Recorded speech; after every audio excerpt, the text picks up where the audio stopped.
Hello judicial service aspirants, judicial dream की model answer class में आपका वेलकम है। आज हम nature of marriage and ceremonies पे मॉडल आंसर डिस्कस करेंगे।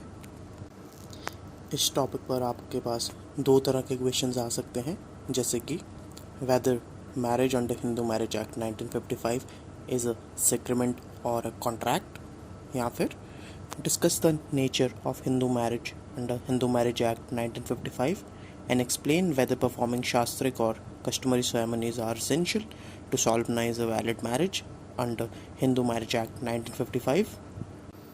चलिए आंसर की शुरुआत करते हैं। हम सबसे पहले मैरिज इन जनरल क्या होता है और रिलीजन में इन जनरल इनको क्या स्थान हासिल है उसका जिक्र करेंगे। फिर आगे बढ़कर हम मैरिज का अर्लियर व्यू पॉइंट क्या था, कैसे इसे संस्कारा और सेक्रेमेंट माना जाता था, उसका जिक्र करेंगे। हम बताएंगे कि ये परमानेंट इनडिसॉल्युबल यूनियन, इटर्नल और एक होली यूनियन होता था। मूविंग ऑन, हम इसकी प्रेजेंट पोजीशन का जिक्र करेंगे कि ये कैसे कॉन्ट्रैक्ट कंसिडर किया जाता है due to the advent of Hindu marriage act 1955, जो अपने साथ डाइवोर्स का प्रावधान लेकर आई है। विडो रीमैरिज के कारण ये अब एक इटर्नल यूनियन नहीं रहा। And finally some scholars consider marriage to be a contract nowadays.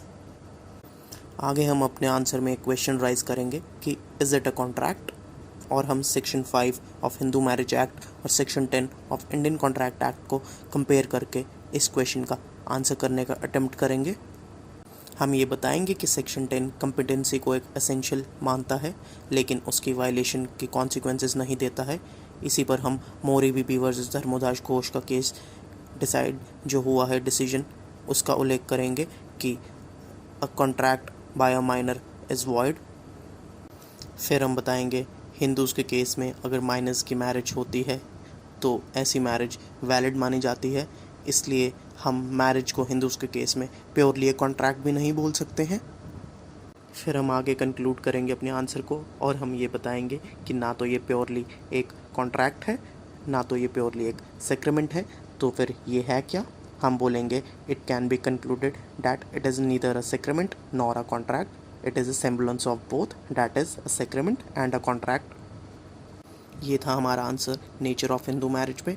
अगर आपको एडिशनली ये separate question ceremonies of Hindu marriage पे भी आता है तो आपको फिर सेक्शन 7 को डिस्कस करते हुए इसका आंसर लिखना है। हम बताएंगे कि हिंदू मैरिज के केस में मैरिज में झलकी कॉन्ट्रैक्ट की ज़रूर आती है, लेकिन सेरेमनीज़ का परफॉर्म किया जाना भी बड़ा असेंशियल है, जो कि सेक्शन 7 डिस्क्राइब करता है। हम बताएंगे कि सेक्शन 7 आपको दो तरह के ऑप्शन देता है, या तो आप शास्त्रिक सेरेमनीज़ परफॉर्म करें, या फिर अगर आप शास्त्रिक सेरेमनीज़ परफॉर्म नहीं करते हैं तो आप कस्टमरी सेरेमनीज़ परफॉर्म करें। कस्टमरी सेरेमनीज़ किसी भी पार्टी की हो सकती है। शास्त्रिक सेरेमनी में सप्तपदी एक असेंशियल सेरेमनी है। फर्दर हम दो केस लॉ डिस्कस करके हम ये बताएंगे कि सेक्शन 7 अगर वायलेट होता है तो ऐसी कोई कॉन्सिक्वेंसेस हिंदू मैरिज एक्ट में नहीं दी गई हैं जहां ऐसी मैरिज को नल एंड वॉइड डिक्लेयर किया गया है, लेकिन हमारे पास ऐसे केस लॉज हैं जो बताते हैं कि ऐसी मैरिजेस जहां पे सेरेमनीज परफॉर्म नहीं की गई हैं एज़ पर सेक्शन 7, तो वैसी मैरिजेस नल एंड वॉइड होगी।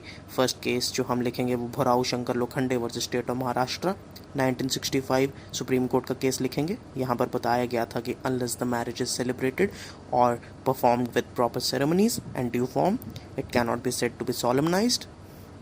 फर्दर हम S Nagalingam versus Sivagami case का जिक्र करेंगे, जहाँ पर सुप्रीम कोर्ट ने सप्तपदी को एक असेंशियल सेरेमनी माना था और इसकी परफॉर्मेंस के बिना मैरिज को वैलिड मैरिज नहीं माना था।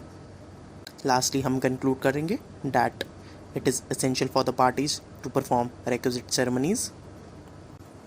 ये था आपका model answer nature and ceremonies of marriage पर। अगर आपको इस मॉडल आंसर या MCQ की PDF चाहिए इस टॉपिक पर, या फिर आपको GS इंग्लिश की PDF चाहिए, तो हमारा व्हाट्सएप ग्रुप और टेलीग्राम चैनल ज्वाइन करना ना भूलें। अगर आपको वीडियो पसंद आई तो चैनल को सब्सक्राइब करें, वीडियो को लाइक एंड शेयर करें।